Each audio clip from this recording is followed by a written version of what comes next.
Hello and welcome to Some of My Friends Read Comics. We've got Chris. Nice hat, jerk. Whoa, we got Vince. Actually, they're apatosauruses, not brontosauruses. And I'm Kia. Welcome to the show. Reading a bunch of Batman stuff today. Specifically for our main read, we are reading some Catwoman. And then we are going to move on to our long read of Knightfall, which we are on chapter 13 of. It's a pretty unimportant chapter, but we read it for you, listener. But Catwoman time first. We are reading some Catwoman from, what year was this? 2000? 2002. 2002. Okay, great. 2002. And we're reading this because it's a tie-in to our good friend Chris. He's going to be at the Comicpalooza in Houston the Friday after you're listening to this, Memorial Day weekend at 4:30 somewhere. I don't know where, but 4:30 somewhere, wherever Comicpalooza is in Houston. Be there. Houston. Oh, yes. Somewhere in Houston. Yes. George R. Brown Convention Center. The George R. Brown Convention, yes. No, just one R. But they're covering the Catwoman movie that came out around the same time in 2004. And so we decided what was happening with Catwoman comics at this time. So here we are reading Catwoman, which will be better, the Halle Berry much maligned movie or this one by Darwyn Cooke and Ed Brubaker and Mike Allred, who we all love. This one. We love them all. That redesigned the costume and the look that the movies and everything else have copied for the last 20 years. Yep. Yeah, I love a goggle redesign. Cameron Stewart, who was later involved in this, also helped with the redesign of Batgirl with the goggle design. And I love a good goggle redesign for characters. I don't know why. Mm-hmm. So this is the Catwoman reboot. It's volume 3 from that time.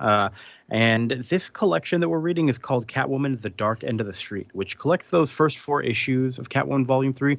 But before that, it also collects these kind of backup stories that appeared in Detective Comics that were kind of getting ready for this return of Catwoman. Yeah. And it was from Detective Comics 759 through 762. So this trade has all that. Chris, it sounded like you were reading out of a different collection that had a whole ton of other stuff as well. Including yes. What was yes. that? I'm reading Catwoman Trail of the Catwoman, which is it's sort of an epic collection sized book that has all of the material that we're reading, plus Selina's Big Score, plus the next 5 or 6 issues of the Catwoman ongoing series. Yeah, that's pretty good. I'd say if you like this, well, don't get that because then you're buying everything double. Just find a way to buy the stuff that's not. I think it's got to be on DC Universe. I had the trade, so I just stuck with them. But yeah, I'm pretty sure it is. But yeah, this is a very good collection if you just want everything from this relaunch of Catwoman. Mm-hmm. So good. We mentioned written by Ed Brubaker, a great crime writer. We've got art by Darwyn Cooke and Mike Allred, who are just 2 of my favorites. They're like beautiful cartoony animated series style. It's great. Yeah, it seems like Allred's doing the inking, not the pencil. Yeah. Yes. But he's there. And you can definitely tell I read Selina's Big Score, and it's much cartoonier because it's just Darwyn Cooke inking himself. Yeah. Mike Allred's sort of making it look a little bit more like comic book art than his natural style, which is a little more just I don't know. I guess pop cartoonier art. is fine. Yeah, clean lines. Yeah, there's definitely a lot of shadows in a way. I guess Darwyn Cooke had shadows. Yeah. So our creative team, as we said, was Mike Allred, which did like iZombie, did FF that we've covered, the Silver Surfer. With Dan Slott that we've covered. Ed Brubaker, this is 2002 when he was still exclusive to DC before he went to Marvel and created the Winter Soldier 2 years later. So that's where we are with Ed Brubaker. He might have been writing Batman at this time also. He and Greg Rucka were like co-writing Gotham Central. Batman stuff. Yeah. And then they went on to go. I mean, we're not covering the Detective Comics issues, but they're just issues of Gotham Central. It's literally about Montoya and Crispus, what's his name? Crispus Allen, yeah. Yeah, they rob a bank because Mad Hatter makes them, and then it's like Eternal Affairs is after us. Like that's the whole issue. Oh, goodness. And it's awesome. It's awesome, but it's not what we're covering. And then Darwyn Cooke recently passed. He wrote and drew DC: The New Frontier, did the Spirit relaunch, the Parker book we covered. Bunch of stuff. Before Watchmen. It got a very Bruce Timm similar style. I think he may have contributed to some of the cartoon in some way, or at least the Batman comic based on the cartoon, but very classic, like 1940s art style in the Bruce Timm animated series style. Yeah, he's very much influenced by Will Eisner's The Spirit, which he then did some work for. I think we're ready to jump into the story. Yeah. Yeah. Let's do it. We got so these backups here that started in Detective Comics. I'm just going to call them. They're called Trail of the Catwoman, actually. The same name as that trade of Chris's, but it's Slam Bradley. He's back in Gotham for the first time. All these little backups start with a little thing of him in some sort of trouble, and then a flashback of how he got there. Kia, do you or the listeners know who Slam Bradley is? No. He was the original star of Detective Comics. He had the original strip of Detective Comics #1. He predates Superman by a year. Also created by Siegel and Schuster, who created Superman a year earlier. And he was like one of the stories, like, you know how Marvel Comics 1 had like the Namor story and the Human Torch stuff. Mm-hmm. He had Slam Bradley had the one of the stories in Detective Comics up until Batman showed up in issue 27. So, Chris, is everything okay over there? Are your cats knocking down boxes? What's going on? Yeah, they're jumping into boxes. Oh, I see. Okay, great. Got it. All right. That's what I thought. It's a very cat-centric story. We added an audience for this. So here's my question about Slam Bradley. Does he ever call himself the world's first detective? Ooh, not the greatest detective. Yeah. I feel like Sherlock Holmes's ghost would show up to stop him from doing that. But in the DCU, that's all. In the DC universe, put that addendum on there. World's first detective in the DC universe. I think that's enough. It might break the fourth wall a little bit. That's right. And later, his son Sam Bradley has a baby with Catwoman. Slam Bradley had a son named Sam Bradley. Yeah. Oh my goodness. And so his son, what was he called? Like SM Bradley? Ooh, take one out every time. Yeah. Or just AM Bradley. That'd be good. AM Bradley. Yeah. Slam to Sam to Am. Yeah. To M Bradley. Okay. Just M Bradley. So he's in Gotham now because he's hired by the mayor. They want him to find a very special missing person. It is Catwoman. But Catwoman is dead. How did Catwoman die? Well, I guess we'll kind of find out as we go through. She's dead. She's not dead. She's faked her own death. Did she die during like No Man's Land or something? Was that what happened around this like time? the Earth? They kept referring to the earthquake. It was when they canceled her last series, which went about 80 some issues. Okay. But I don't remember how that exactly. She apparently ran for mayor of New York, which is not Gotham. Yeah, this comes a lot. Wait, it was mayor of New York? I didn't even realize that. Gotham is New York for me. So if I see New York, I'm just like, all right, that's the same place. I don't even think about it. We've established canonically that Gotham is actually London, and everybody speaks with a British accent. You just that's true. Yes, we'll learn later that Catwoman lives on the East End, which is in London. That's London. Well, I know. I don't know how well you guys remember our classic Justice League versus Avengers story we did, but there's a part where they're like. The Avengers are like, there's more cities in America in the DC universe. Like their world has more population. Like they have this huge city of Gotham right next to New York. What's going on? That's pretty messed up. It's because the planet Earth in the DC universe is bigger, like physically larger, to accommodate all these other cities. It's hilarious to me. Which is a reference to one of the classic artists of Batman believing that the Earth is constantly expanding. I see. All right, great. So Slam Bradley is on the case here. It's very confidential, though. The mayor does not want anyone to know that he's looking for her, so he can't send police or anything. And the police file he doesn't have very much info, so Slam Bradley has to, kind of go look for some stuff on his own. He heads to a pawn shop where, of course, he's got to fight off some bodyguards, and he asks the owner for a bunch of info on Selina Kyle, or on Catwoman first. And the guy's like, I don't really know who she is. She just pawns stuff for me every once in a while. Never even took off her mask. But apparently she died because the cops were after her for killing Selina Kyle. Dun, dun, dun. What? Catwoman killed Selina Kyle? I guess we know that didn't happen because neither of them really are dead because they're the same person. All right. They're as dead as how Obi-Wan Kenobi saying Vader killed your father in that kind of way. It's killed Catwoman. Yeah. So right into part 2 here. Slam Bradley is digging up the grave of Selena Kyle. How did you get here? Flashback, he's talking to a cop, and this cop, they were investigating Catwoman. They're like, yeah, she kind of looks a lot like Selena Kyle, who was running for mayor. And we tried to find her. The only person we could find was her younger sister, Maggie Kyle, who joined a convent. And then that's all the information we had. And that's it. And he's like, all right. So Slam requests a copy of the coroner's report on Selena from the mayor, and it doesn't exist. So we got him to approve exhuming the corpse, and it's empty. It's not empty. Oh, it's There's not another empty? dead lady in there. There is a dead person, but a dead person whose face has been removed, so they can't identify it. Yes. And then this cop that's with him is like, yeah, somebody paid a lot to make that happen. You better watch out, Bradley. So Bradley heads to a reporter friend. He gets their file on Selena. Somebody had to have paid that on the off chance this body might be exhumed, and if so, we need a body in there, and so we've got to find a dead body. Like that's a lot of effort on an off shot, or thinking like somebody's definitely going to exhume this in the next like couple years. Cover your tracks, man. Yeah. So this reporter friend, they're like, hey, what you have a file on Selena, and when she was running for mayor, they dug up a bunch of conflicting info on her. But before they could even keep investigating the story or run it, she died. And so the big story just became her death. And he's like, okay, interesting.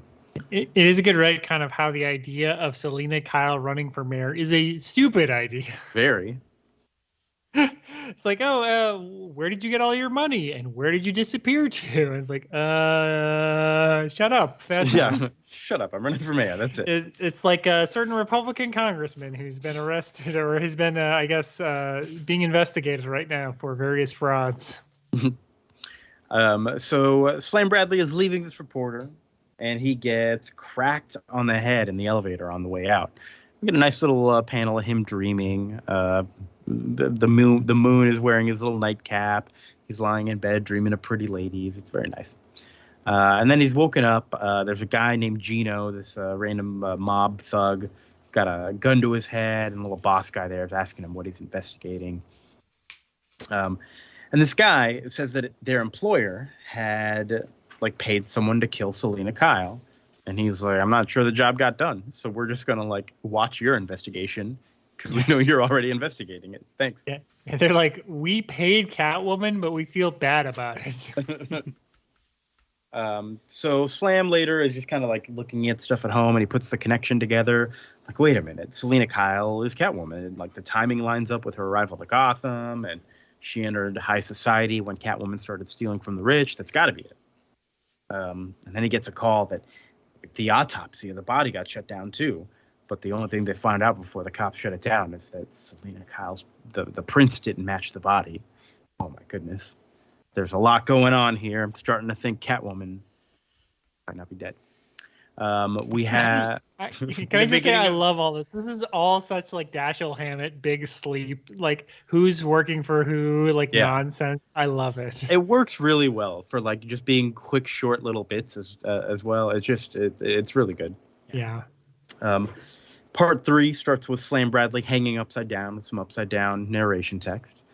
The flashback is him at Wayne Manor, not Wayne Enterprises. He's talking to Bruce Wayne about a LexCorp investigation, but not really. He just said that to get his foot in the door, and he's trying to ask questions about Selena Kyle. And Bruce Wayne does not appreciate this at all. I think it ends with, "I said good day, sir."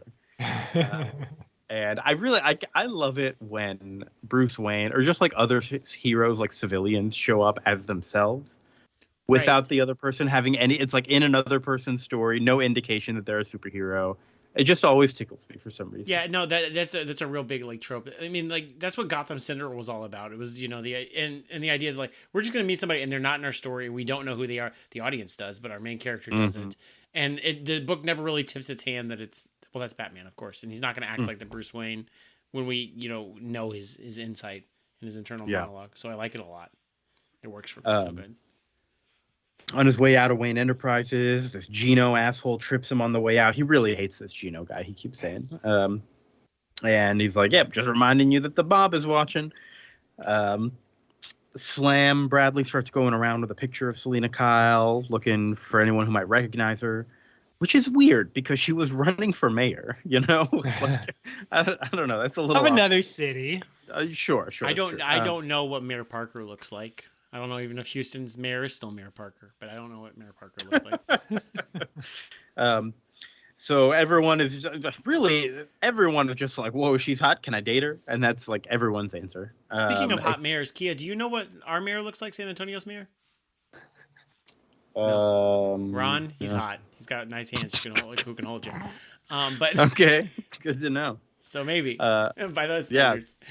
This is the hot mayor episode. Any other hot mayors, listener? If you got a hot mayor, write in. Let us know. We'll put them on the show. Mayor. I don't want like a hot mayor like horse. MARE. I want mayor like mayor. I hardly know her. Yeah. John Mayer. No. No, not John Mayer. Oscar Mayer. No, I don't want that either. We're moving away. One like gas pumping kid did recognize her from 2 months ago. And she shows up. She asks for a pair of scissors, goes in the bathroom, cuts off all her hair, and disappears. And this is like right next to a train station as well. So Slam is like, this trail's got to be dead. So he goes to a diner to eat and think. And Batman picks him up. This is why he's hanging upside down. He was trying to find Selena. I was just, why are you trying to find Selena? And he's like, hey, she's Catwoman, right? Batman just says he doesn't want her hurt. So now on to part 4 here. I also Bradley. just love when Batman shows up like in these stories. It's good. They hold him back for so long, and then when he shows up, you're like, yes. Brubaker's really good at that. So Slam gets home. He's thinking he might even quit this job. It's just like not worth it. He's got Batman on him. He's got the mob on him. And Selena Kyle is at home. What? And they talk for a bit. Selena Kyle doesn't really know what she's doing next. She's even drawn with the like in between the blinds, like the shadows of the blinds, showing her like whatever the noir character was in Calvin and Hobbes. That's what I always think about. That's where they got it from. Yes, yeah. of course. That was my first introduction to noir. Like I was like, what is he doing here? I hated those strips until like I understood what he was doing. Yeah, she's in like true femme fatale mode when she's like, I understand you've been looking for me, and he's like, oh boy. He wears a tie all the time, so I'm sure he loosens his necktie. Yeah, and he's like, I've fallen for this dame. I don't want her to get hurt.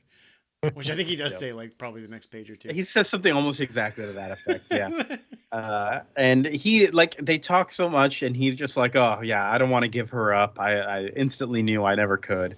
So he tells her he's quitting this job. He burns the file. He's like, yep, obviously you're deceased. Can't find you.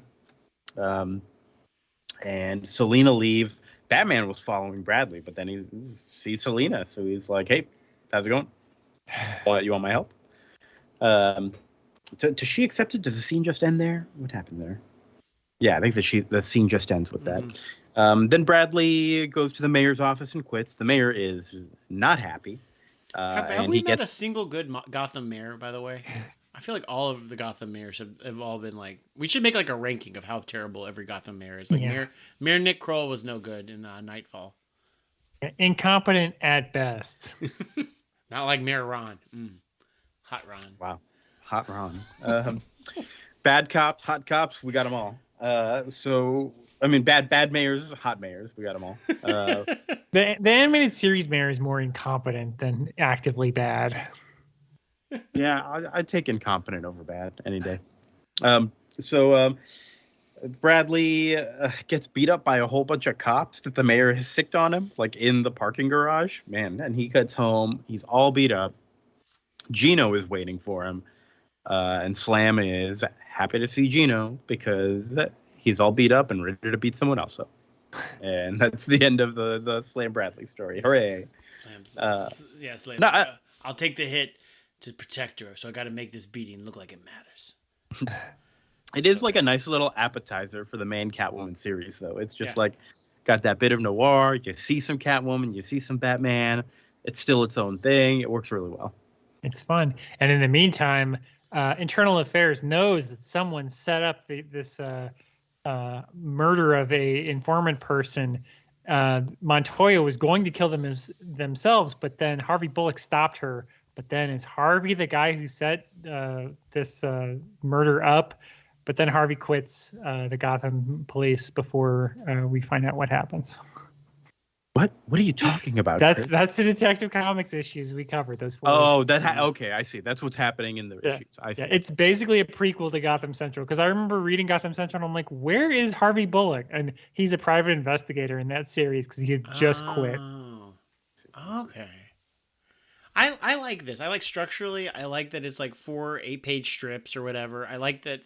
And I really like the idea of like setting up a book as a backup in another book. Like that's a cool way to do your like launch. Like, where is this character? It's fun, and then it looks good in the trade. Mm-hmm. Indeed. But I think we are ready to move on to Catwoman proper now. Issue number 1 is a storyline called Anodyne. 4 issues here, and just same creative team. Let's just jump into it. We got there's some John named Brian. At least that's what he's calling himself. He's driving around picking up hookers on the street. And, manages to get one who's interested. And she's like, oh, my God, you're so handsome. I don't usually kiss, but I want to kiss you. And then she's terrified. Something's happening to his face. We don't see it. It seems like he's going crazy. And he's like, no, stop screaming. And kills her. Busts out his window of the back seat of the car. Sounds like we've met our baddie for this arc here. It's like the beginning of a Hannibal episode. Yep. Murder in the cold open. We get a Catwoman narration page with a beautiful layout. She's been having weird dreams. There's like kind of different versions of Catwoman, lots of cats in there. It looks really nice. Well, it's just with that right amount of like coloring shading by Matt Hollingsworth. Like it's like, like maybe like one like solid layer of shading. It just looks, it looks like the animated series by way of it looks great. It looks so good. And Catwoman is talking to her like therapist, psychiatrist. It's Dr. Leslie Tompkins, friend of the show. Who I had a question in my head. Have we had more episodes with Leslie Tompkins or Catwoman in this show? Oh, good question. I think besides Catwoman, like Earth 2, I don't know how much Catwoman we've actually covered on this show. If at all. Good question. I don't know. She shows up. Yeah, we did do the Death of Catwoman Earth 2 about a year ago. Right.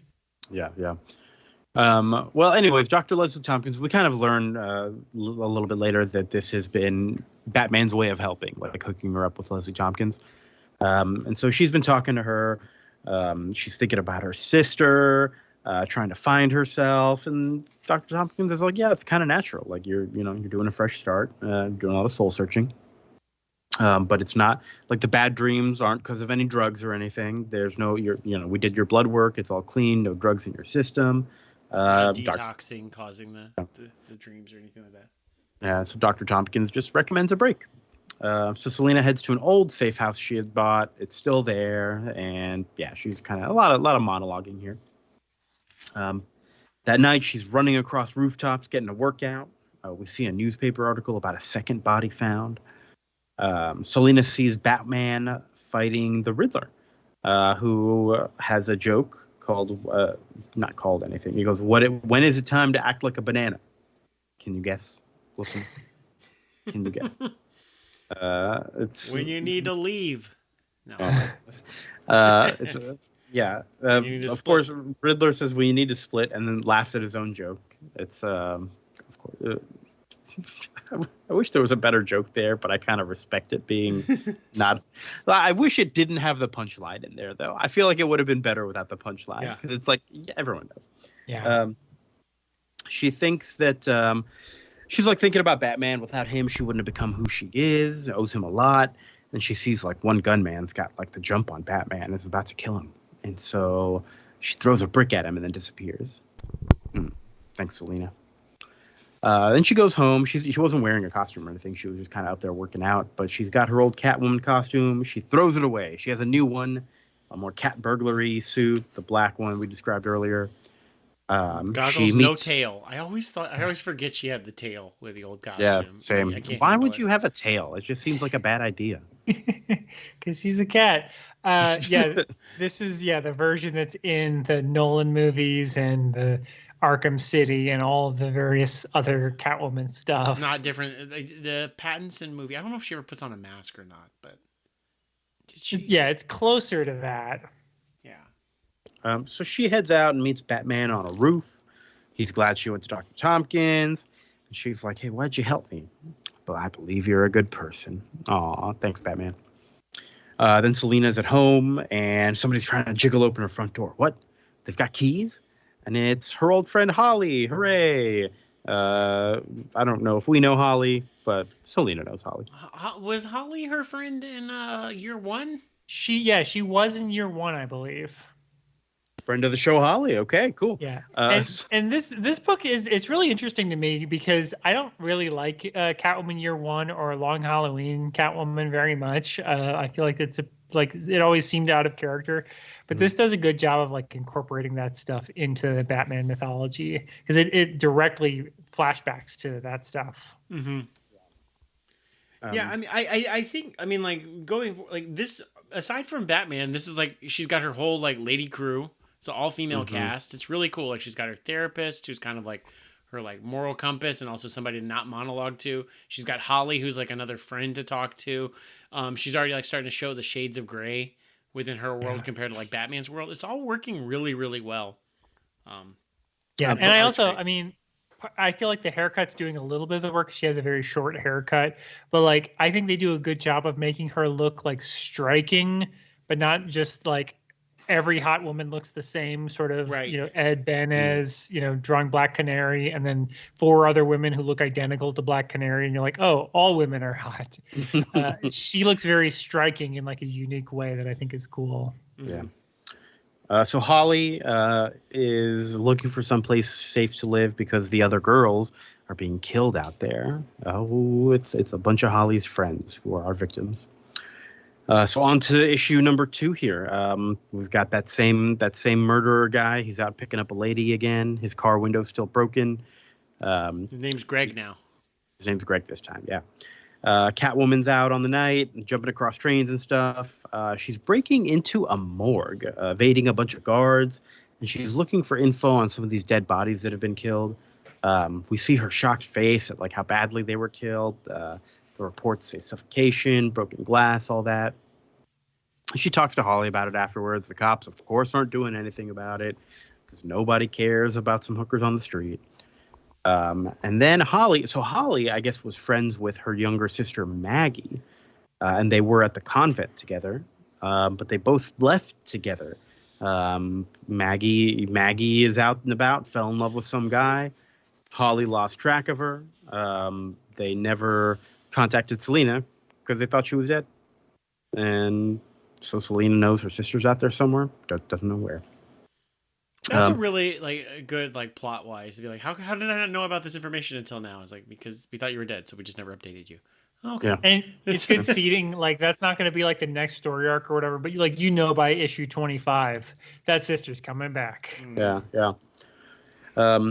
Selina's out and about again, stealing some more files. She sees some cops on the street taking the hooker's money. Oh my god, these terrible cops. Yeah, like fucking with the crime scene, like yeah. That's a different part. Oh, I'm sorry. This is when they're just like live hookers out and about, and as opposed to the money they steal from the dead hookers. Which they'll steal from any hookers. They don't discriminate. Live or dead, they're equal opportunity. Yeah. Some random shop owner is taking out the trash, and he sees that murderer guy in an alley with the car, and he's like in the middle of murdering this other woman he's picked up. And this guy like runs screaming for help. Selina hears it and swings down. Too late. Girl is dead. And the guy has like disappeared. He stripped his clothes and went down into the sewers. And Selina's just like, what the fuck is this guy? Goes through his pants, sees a matchbook from a bar that she might head to later. Then the cops show up, excited to take the whore's money, as they say. Oh, I did love that. This predates Always Sunny and Danny DeVito. It says Selina, she's just a whore, HOOER. Amazing. Yep. Selina calls them rotten pigs, like loud enough that they can hear it from the roof, and then she disappears. So they're like, what the fuck? I like that. Issue number 3 now starts with a nightmare that Dr. Leslie Tompkins is having. where I guess apparently she has like lost a lot of patients in operation, like a bunch of kids. There was a big number 426 on there. Did she have like 426 failed operations? Because like that's a lot. That's pretty bad. It's the time. I mean, I was thinking the number meant something, but it's just like 426 It could be a.m. 4:26 a.m. Yeah. yeah, that's her makes- clock because then she And wakes up I like just 22 looked it minutes up. later. Maggie, the sister who shows up in issue 11. So Nice. I knew it'd be Got it. 25. Wow, spoiler. End of the year. That seems like good planning. Right? Yep. They Yep. seed for the year. Yeah. So Selena shows up at her window asking for some help with these murders of the prostitutes. And she's trying to find Oracle. And she knows Leslie Tompkins has kind of an in with Batman. And Leslie's like, yep, I can contact Oracle, no problem. So she asks for info about the car that she saw. I like this. I like that Yep. she's like outside the Bat family, but still mhm. adjacent. Like it makes the world feel lived in, but she's not having to rely on Batman because she can't for whatever reason. But Oracle's still around. I like it. I mean, it makes me feel cozy. Yeah. I don't know why. She also says she's been sleeping better because she got the new costume, which also really, she's just been out and about all the time, which, Makes she you enjoys tired. it. I just tire her out, just like my cats. The cops find like a really weird cat paw print at the scene of the crime, but they write it off like it's nothing. Then Leslie calls Selena back with some info. This time Selena's asleep and she gets woken up. And she's got the info, tells Holly that she's going to need her for a job later. But for now, I'm going back to sleep. So they've got some info about where this car came from. Holly gets all dolled up and seduces like the car dealership owner into like going into the back room with me. But Catwoman's there and asking for like information. Says he sold the car to some guy who looked like a famous actor, Todd Russell. I don't know any famous actors named Todd Russell, but I guess in the DC universe, there's a Todd Russell. Well, the world is bigger, so they have more stars. They have more stars. That's right. And this car dealership guy is like, yeah, like the rest of his shit looked fake, but I sold the car anyways. And says like, please don't hurt me. I got a wife and kids. And Catwoman's like, yeah, you really care about your wife, don't you? And leaves him hogtied naked. And tells Holly to tell all the girls, don't go home with anyone who looks like a movie star, which I feel like is very nebulous advice there. Selena goes out to the bar. She's dressed up as bait, and she talks to this handsome-looking guy. And I love this is a bit in Selena's big score as well. Her idea of a disguise is to like look like someone from the 70s for some reason. She's got like these huge boots and like a tube top and like a big blonde wig. It's just like she looks ridiculous. I'll touch more on that later. But yes, and she's talking to this guy, and she's like, he says, I've got a place in an abandoned factory, but it's like an apartment kind of thing. You want to come back with me? And Selena's like, no, thanks. I'm looking for a guy who looks like Todd Russell, which is such a weird thing to say, I think. This guy walks away, and then immediately another guy comes in looking exactly like a guy on a poster on the wall. I think it's supposed to be like the Dos Equis man kind of thing. And she... This might predate Dos Equis, but I don't know. Maybe it might. I don't always dress like movie stars, but when I do, I prefer Todd Russell. So this guy walks away, and Selena's like, wait a minute. Oh, shit. And she kind of realizes what's happening, and that was him. Follows him to the men's room, but he's gone. Disappeared. Just left a jacket. Meanwhile, back at this Todd... Our villain. I wrote Todd guy all over the place. I really thought this was Clayface at this point. So did I. Yeah, oh my god. The fact that it's not Clayface, you're like, well, then who is it? Who is it? It's not Clayface, but it could have been. Todd guy has picked up another woman. They're they're doing a lot of talking at home, and he's like, yeah, right before I picked you up, I thought I was gonna pick up an undercover cop. I just kind of got weird vibes from her. Which I think also goes hand in hand with her disguises, all looking a little too over the top. Like she's not great at being undercover, I don't think.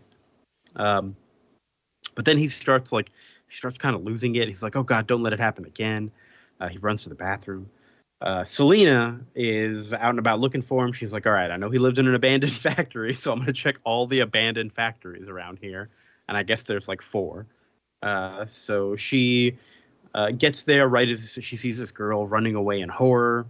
And this guy's like, oh, it's not what you think. But Selina swings right in to save the day, which leads us into issue 4.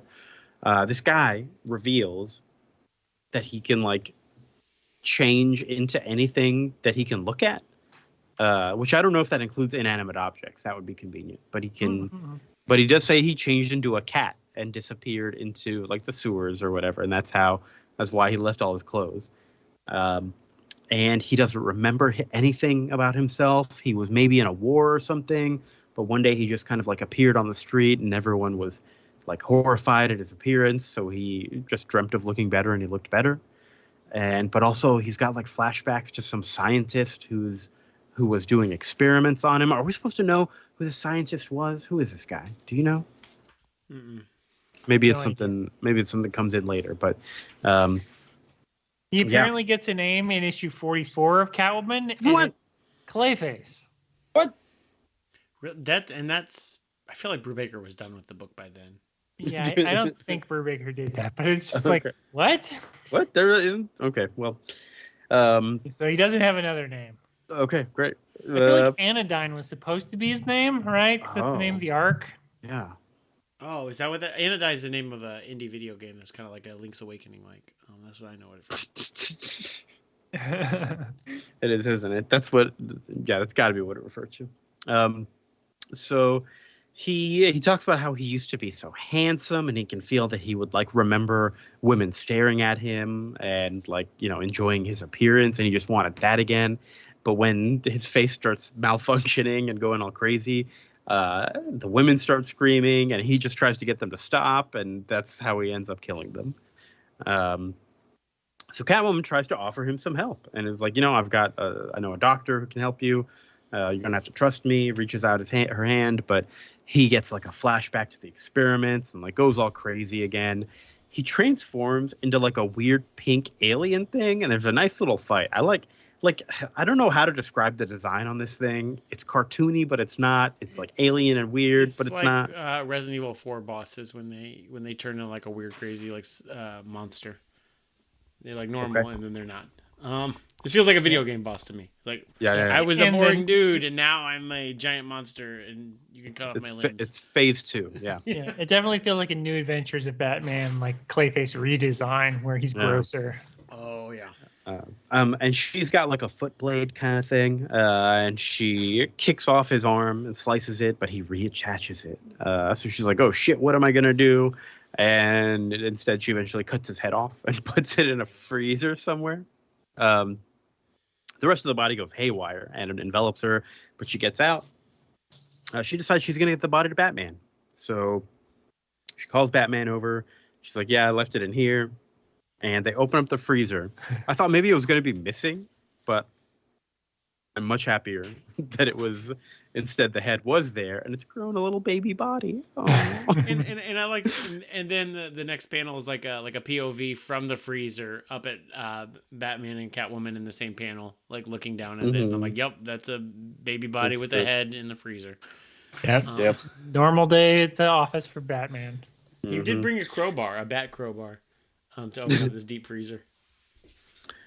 So Selina then tells Holly about how everything went down, and then hires her to help keep Selina informed, also to keep her off the streets and keep her safe. Then she goes and gives Leslie Tompkins some money for helping her out so much, and we got a nice little beginning of an arc. She walks off into the sunset or something, and kind of ends exactly like the Birds of Prey movie does with kind of with the main character and her best lady pal in a convertible together in the daytime. And it's similar in that it's like, I guess a hero for the moment until something happens. Mm-hmm. Very good. Final thoughts. Good book. Yeah, I mean, I love the art for one. I think the art is fantastic. And then I think I really like, I think it's issue 3 where she has her whole speeches about like the gray areas, like Batman, the cops aren't going to help a bunch of dead prostitutes. And even really, this isn't Batman's back. Like, Batman's not going to do this. So this, like, falls on me, and I'm good at this job. I really like that that's, like, the speech, and she's finding, like, her little, like, niche. And it also, like, is, like, stating, the, like, where the book is going to go and where the book's kind of, like, MO is and theme for it. I really like where this book is establishing itself. I don't know if, like, individually this is a great, like, story or arc, like, on its own, but the vibe is good. I'm happy. I like the characters, and I'm happy to see where this goes next and be kind of in this kind of vibe of storytelling. Yeah, sets up a series real well. How about you, Chris?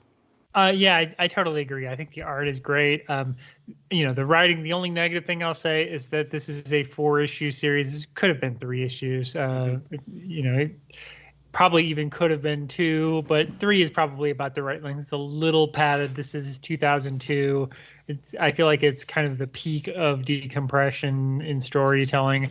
But even with that, it's very good. I do think it's cool. This was what 7 years before the TV show Leverage, which was like, oh, what if a bunch of like former criminals have like individual jobs where they have to do hero things. I need to watch Leverage. It's been told to me that it's just like a heist TV show every episode. Yeah, but it's like a good heist. See, that sounds good to me. I'm on board. So it's like that's what it is. It's like she's got Holly as like her friend, and then she's got like these informants, and then she's got what's her name, the psychiatrist Leslie Tompkins is sort of her, sort of better nature person. Like this is the very good setup for like a TV show to set up like serialized adventures. Like who's Catwoman gonna target? And I do feel like, because I did read this series, I think until Brubaker left, it does kind of fall apart from that, but it starts really strong. Mm-hmm. Does she have like an arc where she meets like all the Flash rogues or something, like the Third Trade or something? I feel like that was this book. I think so. I remember liking that one a lot. Yeah, it takes at least about 15 issues before, I feel like when Brubaker leaves, the book falls kind of off a cliff. So right. I think she meets the rogues during Brubaker's run. And I think the art also. I think Cameron Stewart takes over, but he's very much following like Cooke's style and coloring and inking. Right. So it looks the same. But he doesn't even last that long. He lasts like maybe another year or two. Yeah, I don't think it's more than like 20-something issues at most. Yeah, and then it goes on like another 60-some issues, and I think it kind of falls apart. It has a 1 year later where she comes back with a kid. I remember that, but the art changed, and it was Sam Bradley's kid. Spoiler alert, so you don't have to read it. But yes, and there's a big reveal about Holly that I think is stupid. Okay. But I mean, I like this, Chris. I know you haven't. Your episode of Catwoman movie hasn't come out yet, but where are you feeling? You feeling this is probably better than the movie or not? Yeah, I'm thinking this might be a little better than the movie. I never saw the movie, but reading some Catwoman comics makes me want to check out that Catwoman movie, maybe.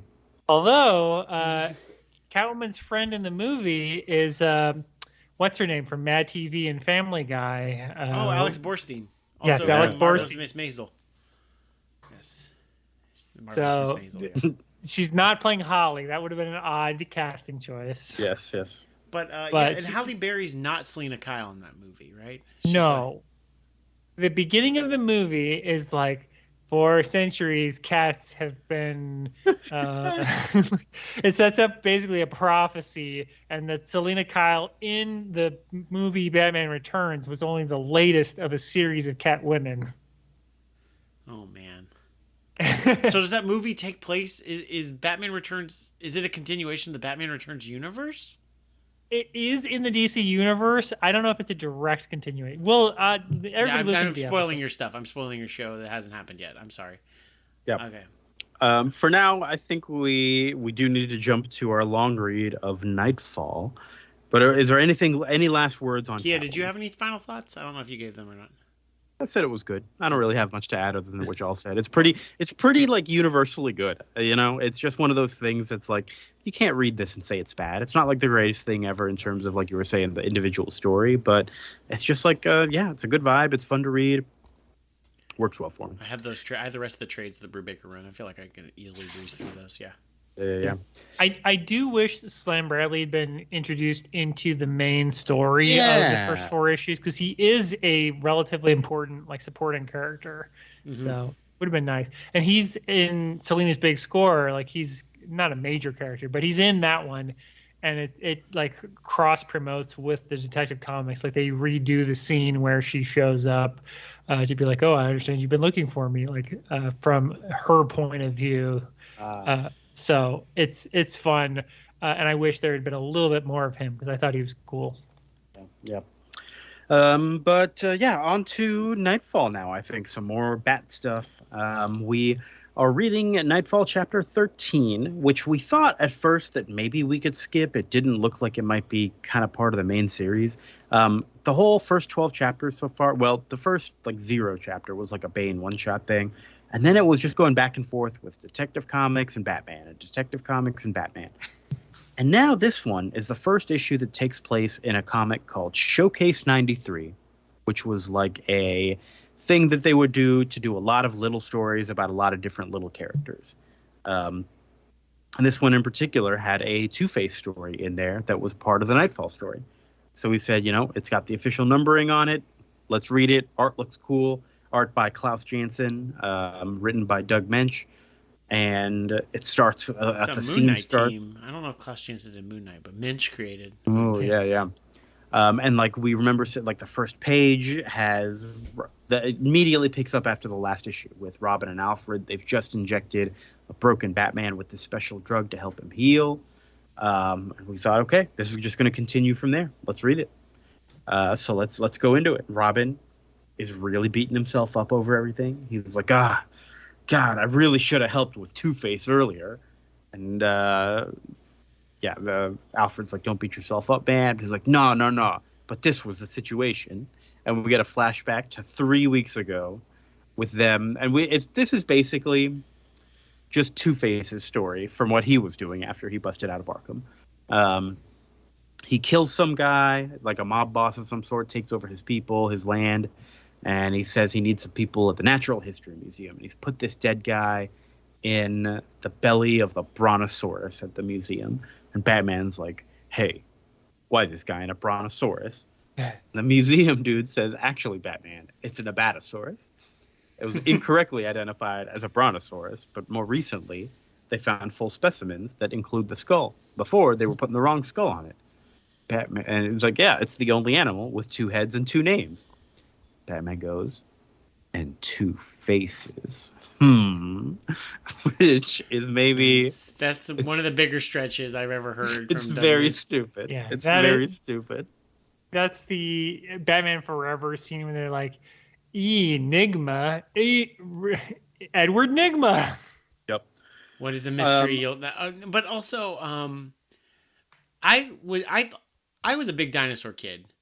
I don't think I was told that apatosauruses and brontosauruses were different in 93. I feel like I thought brontosauruses were real. Like, it had gotten to be in Batman, a comic book, well enough that Showcase 93 is telling me this fact. So clearly this was well-known knowledge, and then I was being misled as a dinosaur-loving child, loving brontosauruses. I feel very disappointed. I'm frustrated. So you didn't know in 93 that brontosauruses... I'm calling bullshit on this story, because a brontosaurus is not like anybody's favorite dinosaur or anything. It's not like, oh yeah, the brontosaurus. No, kind of a boring animal. But I mean, Land Before Time, pretty big. Long necks, propaganda piece. Littlefoot, yeah. So like in 80s, whenever Land Before Time is 87, 89, around there. It's 88, I think. Yeah, somewhere in that frame. Like, that definitely has brontosauruses. And there were 2 long-necked dinosaurs in my world. There were brontosauruses and brachiosauruses.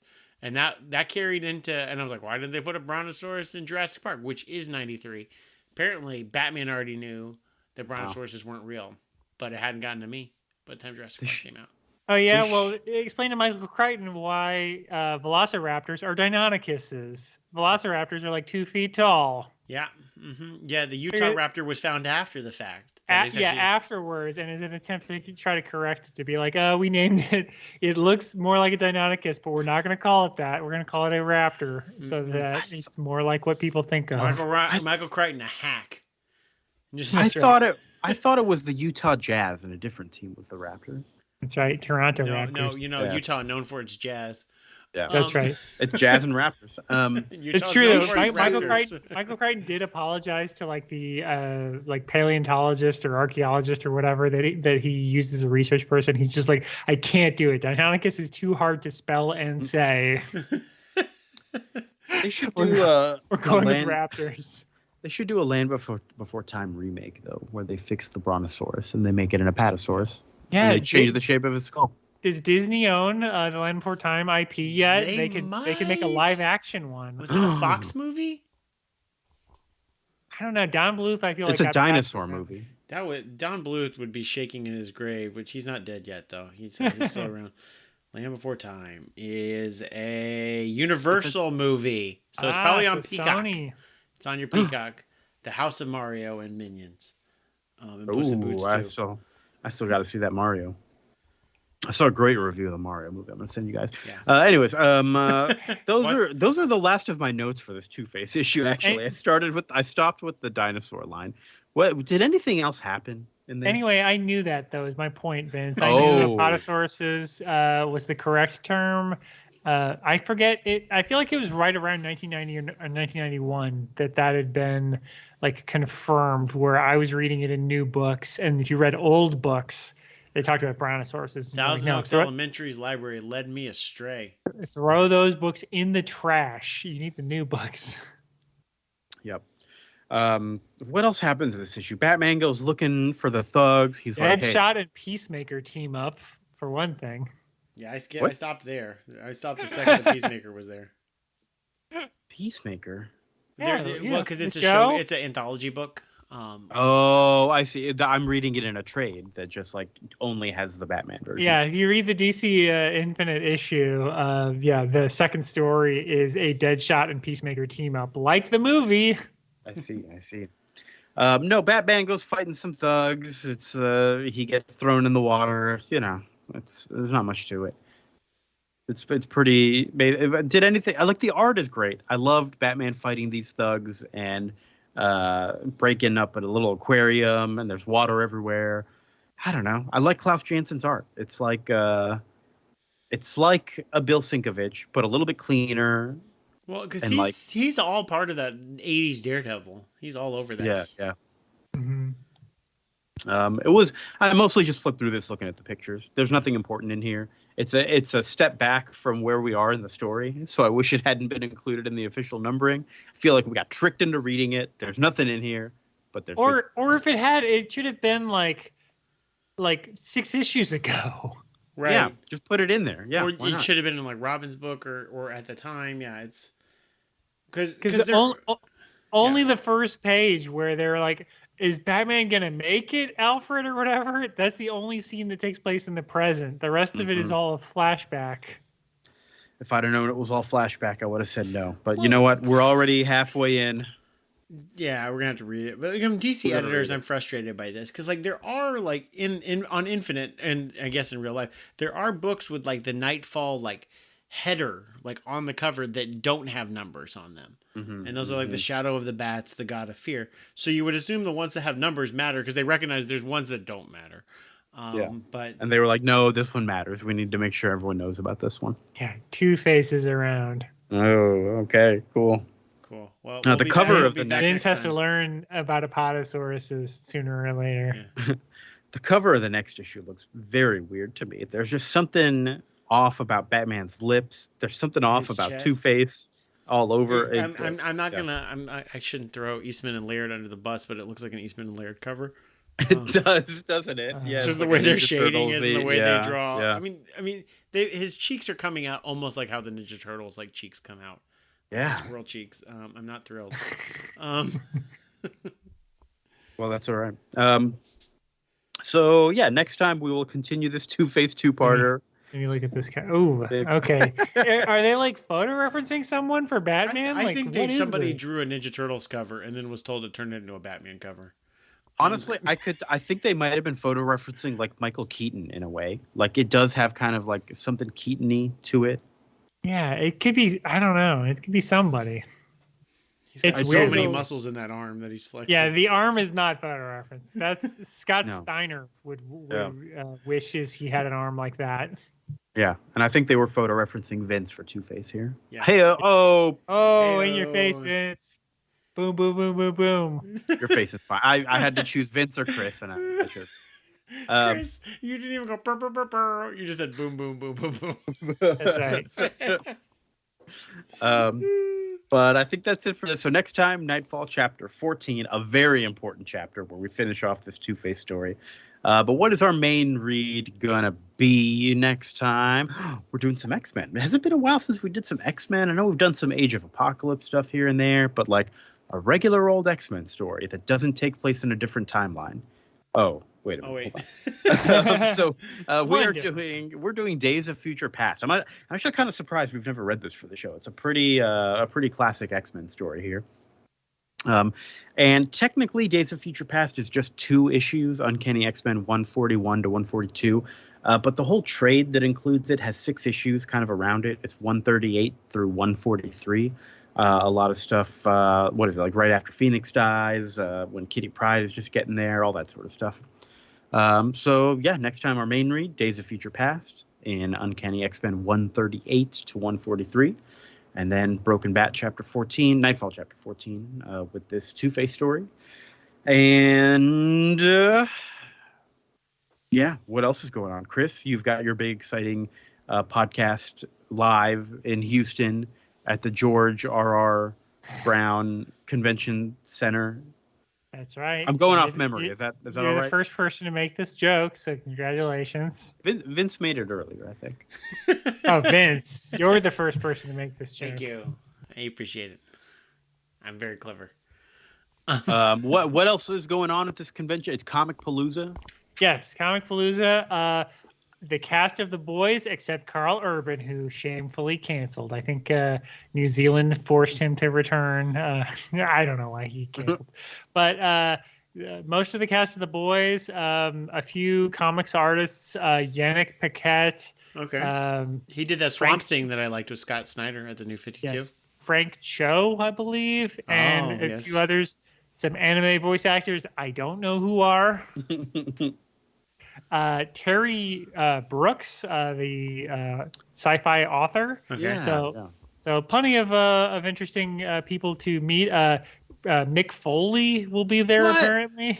Sweet. So you're cool. All right, so is it like an ACL thing where like Mick Foley's name is like the largest thing and then you're like the 4th row and then like other people are like the 6th row? Yeah, it's like Mick Foley will have a line of people that are each paying $20 to see him, and I will be like begging people to be like, "Hey, come listen to a podcast." Yeah. Then you're on the podcast stage, if I remember Nick's instructions correctly. Yes, I believe so. Which I don't know exactly what that means. We'll figure it out. Maybe Mick Foley will come watch your podcast. Yeah, maybe special guest Mick Foley. Yeah. Oh man, y'all can get Mick Foley to like. Has he ever been in one of the WWE movies, like Surf's Up 2 or something? He could talk about that. I don't think so, but yeah, I'd love to talk to him about his appearance in the movie by being Santa Claus, his love of roller coasters. I know so much more about Mick Foley than I should. I mean, he's got like 4 books or whatever. Yeah, he wrote like an That's autobiography, true. didn't he? Yeah. He's wrote multiple autobiographies, yes. Yeah. And kids' books. But yeah, great. Vince, what do you got going on? I've got nothing going on. I'm just hanging out. I think, is this our last episode before the Spider-Verse 2 comes out, which is like June 2nd? I don't know, but that's what I'm psyched for. Spider-Verse. Oh. And Zelda Tears of the Kingdom. So 10 million copies. I feel like it's doing okay. It doesn't need to be plugged, but that's what I'm doing. I'm still playing Spider-Man and Returnal and Ghost of Tsushima and too many other games. I should just finish a game instead of starting a million other games. But yeah. Overrated. But yeah, I got nothing to plug. I'm busy working. What else? I think we're done. Is this show done? Yeah. Felt like a short episode. It's about an hour long. We're doing pretty good today. All right. Yeah. It's because Two-Face didn't give us much to talk about. No. We spent more time talking about the dinosaur and lost the plot. Literally. Yeah, that was the only interesting in that issue, to be honest. The whole dinosaur business. That was something to latch on to. Also, the fact that this this asshole is like, no, I've really got to correct Batman on this. This is important. I got to tell him. I know the he's about to Brontosaurus. die. Yeah. Batman, you look tired, but listen, I got to tell you about the Apatosaurus. But that's it.